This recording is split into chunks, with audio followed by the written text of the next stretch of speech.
The stars looked calm, until everything exploded. Eli Cross, a human pilot, was flying solo through Sector 12. He was on a delivery run, a boring one. At least it was supposed to be. Then something hit his ship. A magnetic mine? A hidden trap? He didn't know. The ship spun fast, alarms screamed, and flames sparked in the cockpit. Eli shouted as he tried to regain control. "Stabilizers offline," the ship's AI warned. "I can see that," he shouted back. The planet below came fast, a glowing moon covered in strange, shining crystal fields. He didn't have time to think. He just pressed all emergency buttons and braced himself. Boom! The ship crashed. Metal broke, glass shattered, and everything went black. When Eli woke up, the ship was dead quiet. Smoke rose from broken panels. The lights flickered. His arm was bleeding, but he was alive. Outside the window, the sky was purple. Blue crystals stood tall like frozen trees. It was quiet. Too quiet. He limped to the control panel. Life support is low. Food storage destroyed. Radios fried. He cursed under his breath. He was alone. Stranded. And the moon looked empty. For hours he tried to fix something, anything. The engine was cracked. Power cells were leaking. No signal could escape the atmosphere. Night came fast, and the cold did too. He sat on a metal box, wrapping himself in a torn thermal blanket. Just when he thought he would freeze to death, he heard a sound outside. Not wind. Footsteps. Eli grabbed a sharp pipe and slowly stepped out of the ship. A strange figure stood a few meters away, tall, glowing slightly under the moonlight. It was an alien. She had soft, smooth skin, tinted pale purple. Her eyes were silver. Her body shimmered with faint blue lines, almost like circuit marks. She didn't speak. She didn't move. Just stared. Eli held the pipe tightly. "I don't want trouble," he said slowly. Still she said nothing. Instead, she walked closer, slowly, and reached out toward the wrecked ship. Eli stepped back. "Wait, what are you?" She walked past him like he wasn't there. With calm hands, she opened a panel of the ship. Her fingers moved fast, twisting, pulling, tapping. Eli blinked. You're an engineer?" No answer. She crouched beside the engine and pulled off one of her gloves. Her skin touched the metal, and it glowed. The ship hummed. Eli's heart raced. "What the hell are you doing?" She stopped suddenly. Then began removing the rest of her suit. First the chest piece, then the arm sleeves, then the light cloth covering her back. Eli turned red. "Whoa, hey, what are you?" But the alien didn't flinch. She stood tall now, body covered in glowing circuit-like patterns, like she was becoming part of the ship. Her chest lit up, pulsing blue, and wires slid from her back like vines, connecting to the core. The ship's engine pulsed. Energy flowed again. Lights returned. Eli stood in complete shock. She was saving his ship, with her body, but it looked like it was hurting her. Her knees shook. Her breath became heavy. Her skin dimmed. Eli rushed forward. "Stop! You're killing yourself!" She looked at him now for the first time, really looked, and gave the smallest nod, as if to say, "It's okay." Suddenly sparks flew from the panel. She cried out, fell back, and the lights died again. Eli caught her just in time. Her body was hot, burning from inside. She was barely conscious. "Don't move," he said. "I've got you." He carried her inside the wreck, laid her gently on a padded seat, and covered her with the last clean blanket. Her skin flickered weakly. She whispered something, a soft sound. Not human words, but it felt like, "I trust you." Eli sat beside her all night, watching her breathe. The ship was still broken. He was still stranded, but now he wasn't alone. Eli didn't sleep much that night. He sat close to the glowing alien girl, her breathing slow and soft. Her body, strange but beautiful, gave off a faint blue light. She had wrapped herself tightly in the blanket he gave her, but her skin still looked cracked, like broken glass filled with light. He whispered to himself, "Who are you?" But she didn't answer. By morning, she woke.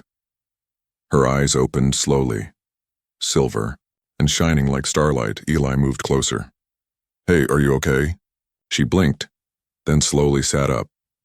Still not a word, just quiet breathing. She looked around the ship's broken walls, then pointed at the damaged engine core. Eli followed her hand. "You want to fix it again?" She nodded once, but instead of speaking, she moved to a storage cabinet. Eli watched in silence as she pulled out a cracked toolkit. Her fingers danced over wires and circuits, but she never said a single word. No, yes, no, no, just small hand signs and strange blinking lights under her skin. Eli finally asked, "Why don't you talk?" She turned her head and looked at him, then gently touched her throat, then her chest, then the air, and then her body lit up again. Sparks ran along her arms like lightning lines. Each pulse flickered in different patterns, almost like a language. Eli leaned forward. "Wait. Is that how you talk?" She blinked, then made a small movement with her hand, almost like a tiny nod. Her language wasn't made of words. It was made of light and touch, a living signal. Eli smiled. "That's actually pretty amazing." She tilted her head, curious. Then, she did something unexpected. She reached out and gently touched his chest. For a second, her fingers sent a spark into his skin. A warm feeling ran through him. Not pain, something else, a message, a single idea. "You're not dangerous." Eli placed his hand over hers. He didn't know how to send light or signals, but he said, "You're not dangerous either." She pulled her hand back and gave him a soft look, not a smile, just calm. Then she stood up and began pulling off her blanket. Eli panicked again. "Whoa, hey, wait." But this time he noticed something different. She wasn't just removing her blanket like before. She was preparing to work. Her skin, now glowing brighter, connected with the ship's core again, but slower, gentler. This time Eli didn't stop her. Instead he watched and learned. When her fingers touched the metal, the wires glowed. When her back arched and connected with the panel, the broken ship began to hum. This time, it didn't hurt. She was calm, in control. Eli leaned closer and whispered, "You're not just fixing it, you're speaking to it." The alien girl turned her head and nodded. They worked together for hours. Eli brought her tools. She made sparks. He adjusted panels. She linked cables with her fingertips. The ship's systems, dead for 2 days, began to wake up, one by one.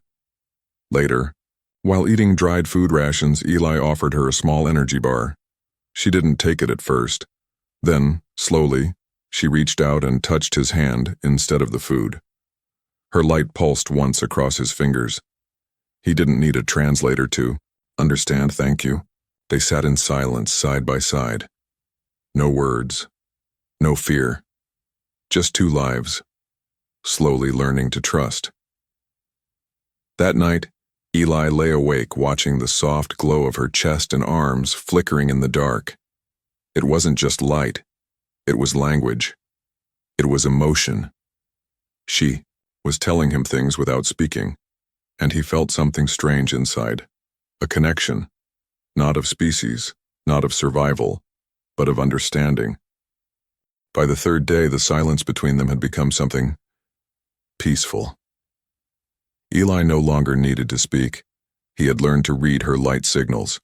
Not all of them, just enough. When she blinked twice slowly, it meant stop. When the lights on her shoulder dimmed, it meant danger nearby. And when she softly glowed blue, he knew she was calm. Her name, he finally learned, was Karina. Not through speech, through gesture. She traced the pattern on a screen with her fingers, then tapped her chest. Eli smiled. "Karina," he repeated. She nodded. Then she gently tapped his chest. Eli. Her lips didn't move, but her eyes held the word. The ship was still broken, but now it had power. The core glowed, the lights worked, the heating coil hummed, but there was a problem, a dangerous one.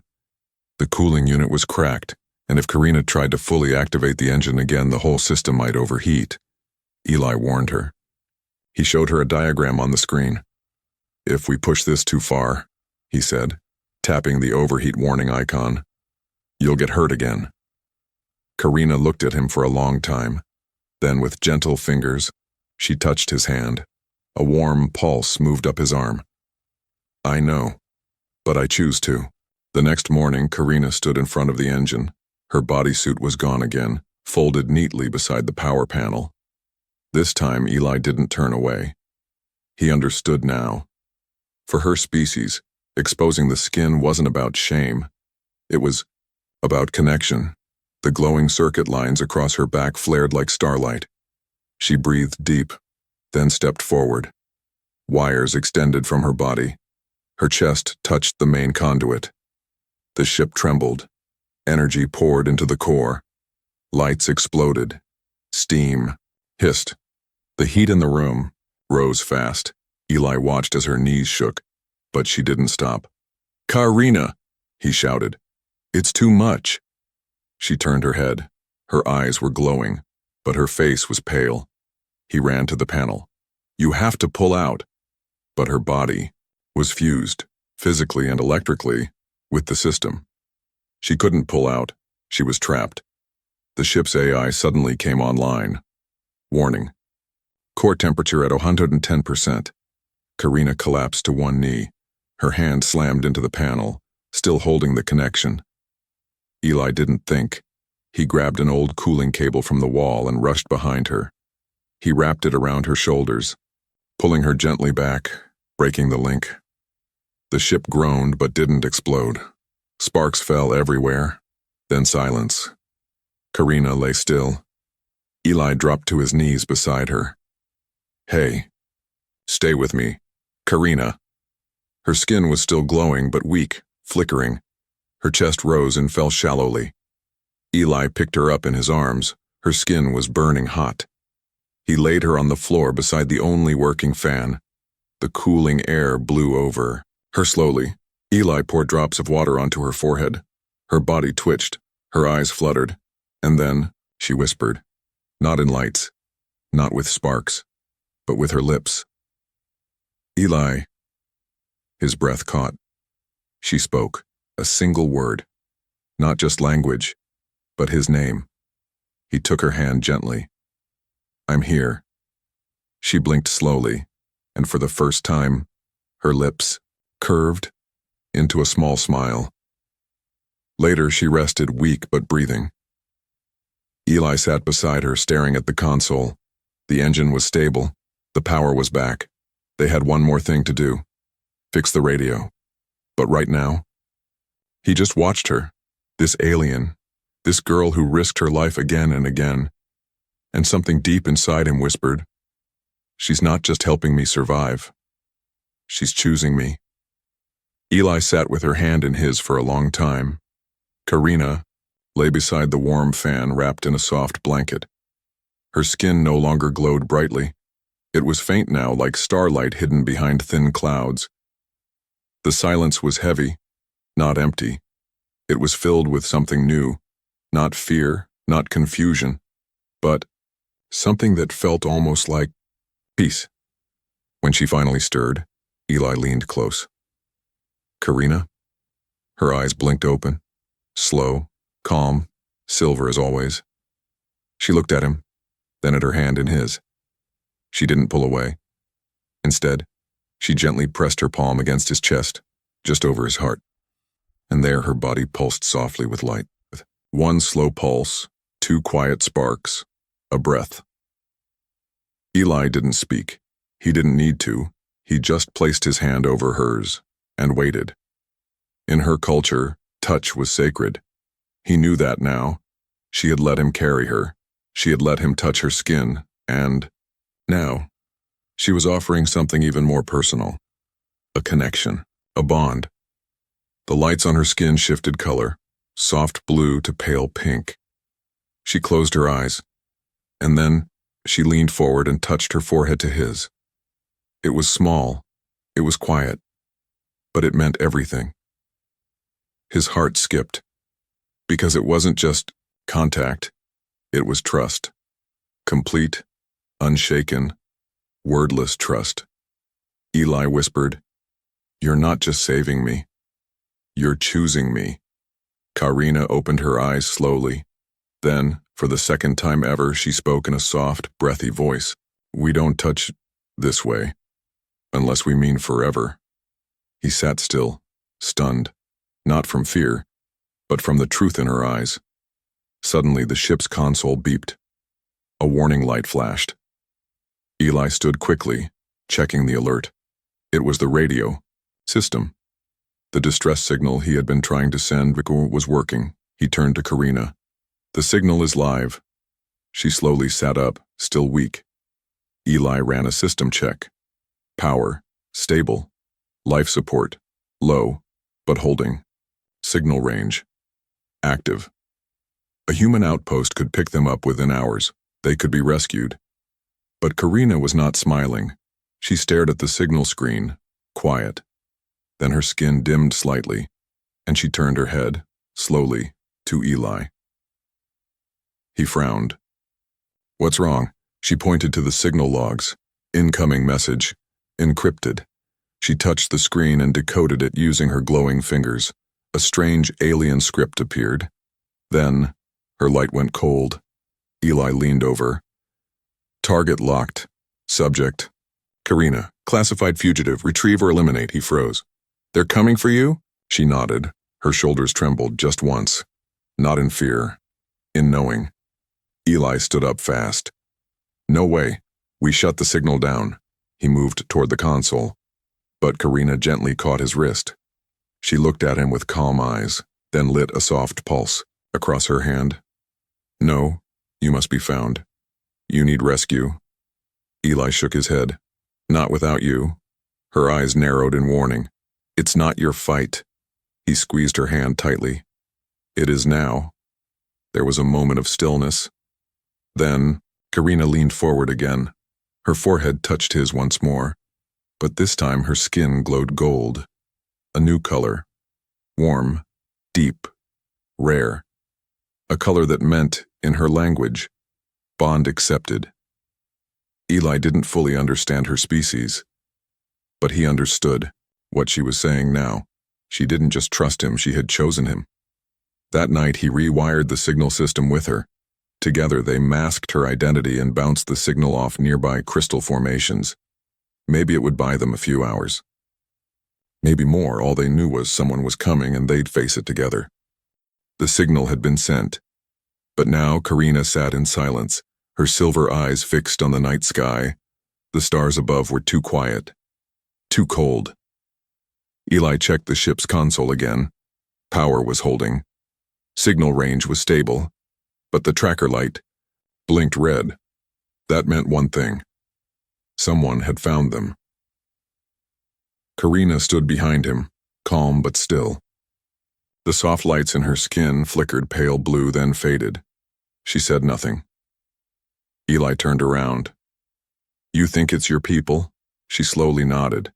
He clenched his jaw. "Then we shut the signal down. Now." But Karina gently reached out and touched his hand, her skin warm. A golden glow passed between them. "They will come. I must face them." Eli shook his head.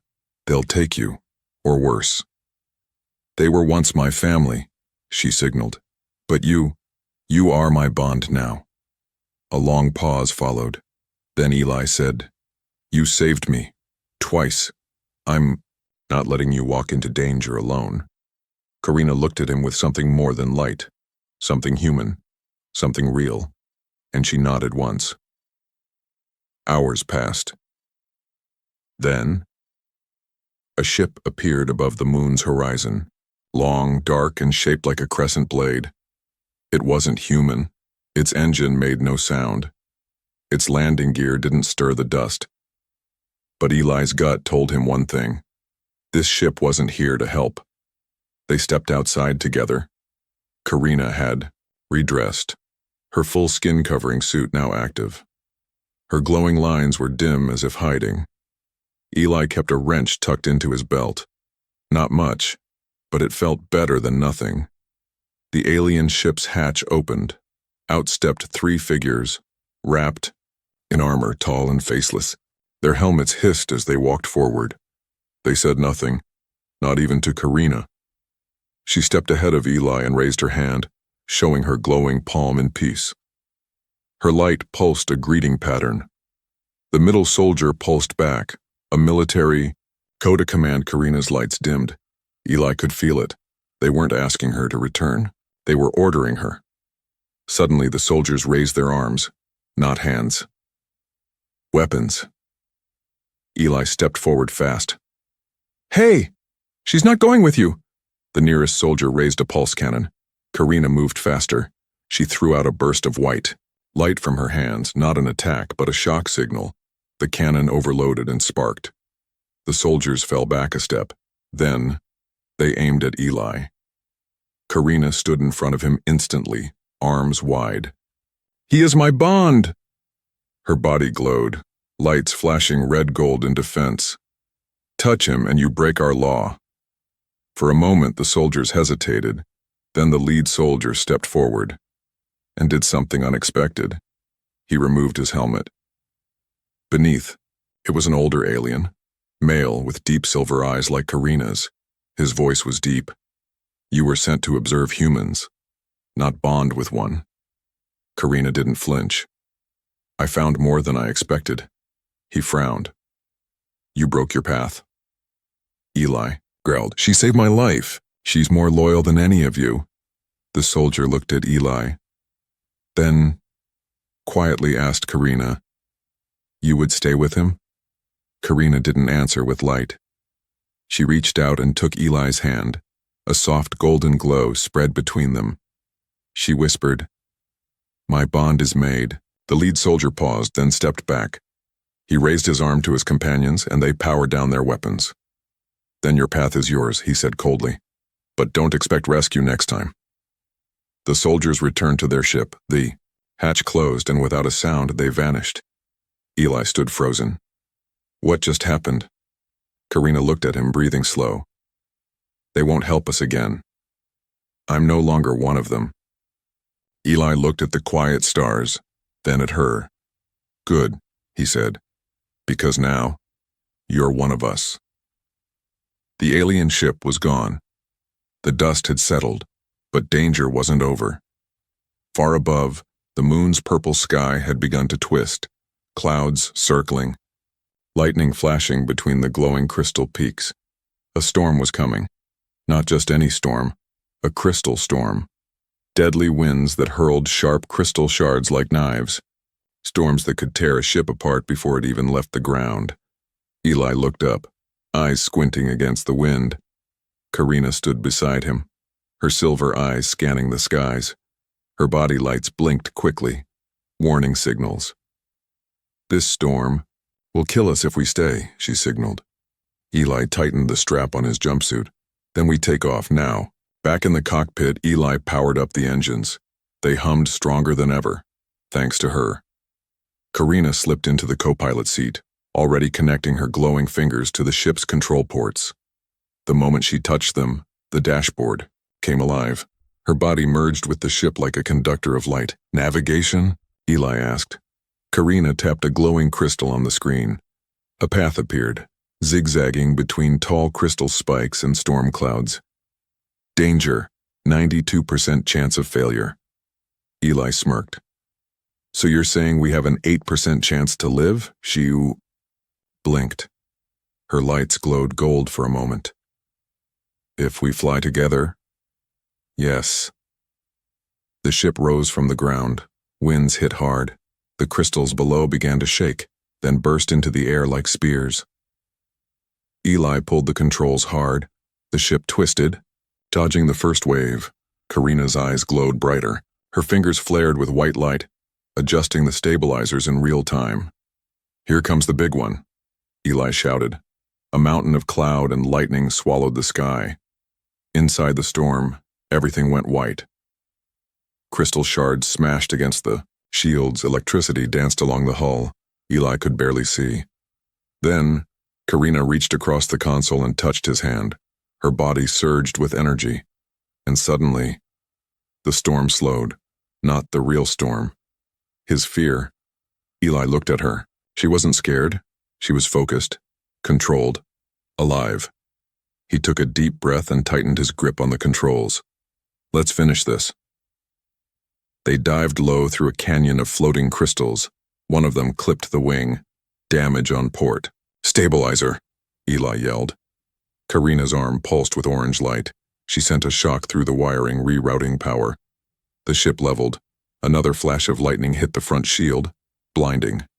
Eli felt the ship drop fast. He screamed. Karina's glow surged. She threw both hands onto the dashboard and screamed too, one of pain, one of power.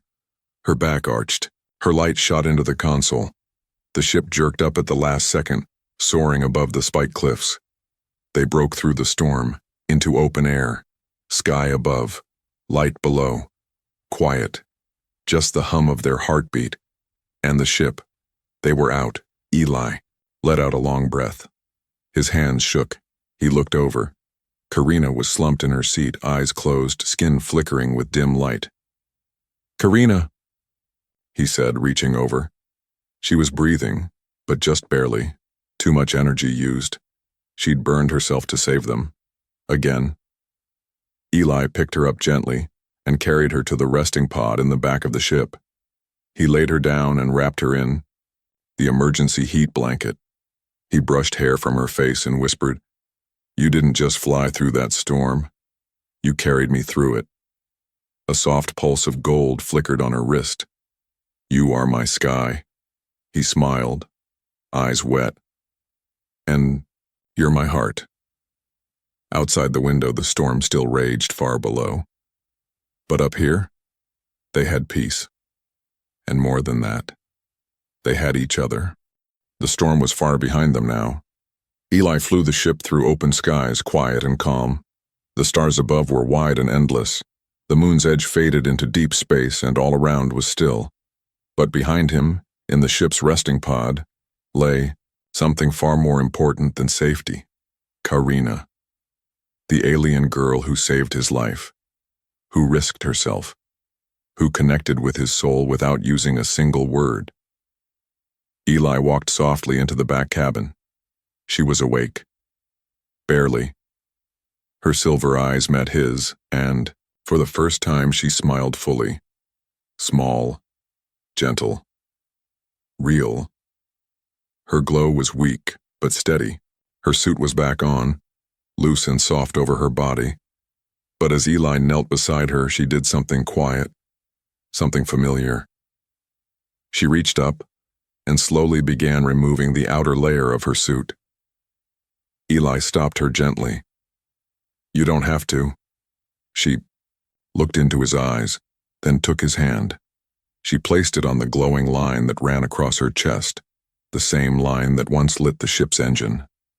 It pulsed once. Then she whispered, "Do you know what it means?" He shook his head slowly. She pressed her forehead to his. Their breath mixed in the space between, and she said, "When my kind removes our skinwear, it is not for work, not for function. It is for offering." Eli stayed still, heart pounding. Karina continued, "I did it first to save the ship.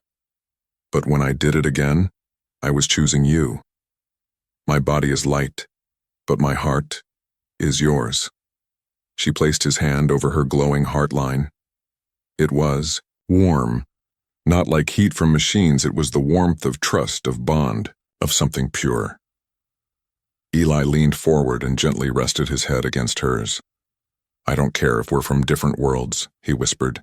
"I've never met anyone like you, and I never want to lose you." Her lights glowed golden again, a color that meant soul match. Later that night, Karina sat beside him in the front seat of the ship. Her head rested on his shoulder. The stars outside moved slowly, peacefully. She pointed to a soft blue nebula in the distance. My people come from there. But now, I belong here. Eli smiled. With me? She nodded, then whispered, with us. They drifted through space together, two beings from different galaxies now tied by something deeper than language. A crash had brought them together. A storm had tested them, and a choice had bonded them. Not forced, not survival, but love. Back in her culture, others would never understand. But Karina didn't care. She had made her bond freely, not with one of her kind, but with a human who never asked for her body, never tried to control her glow, just held her hand and believed in her. She had taken off her suit that day on the ship not to seduce, but to speak, to say, this is me, all of me, and I give it to you. And Eli, he had listened. He had seen her light and returned. It was something greater, not sparks, not fire, but faith. Their journey had just begun, but the story would be told across stars, in whispers and songs, of a girl made of light and the man who didn't fear her glow.